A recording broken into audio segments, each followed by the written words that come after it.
Welcome to the channel. Today we will be replacing the factory bolt knob on the Lithgow LA101 with an aluminium bolt knob from Danger Noodle Engineering Australia. We're going with the short bolt knob with the knurled finish. Simply unscrew the plastic factory bolt knob. Comes off fairly easily, and then we'll add a little drop of Loctite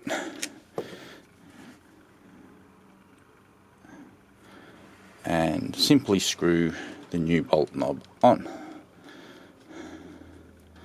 and there you have it. Fairly simple, fairly easy.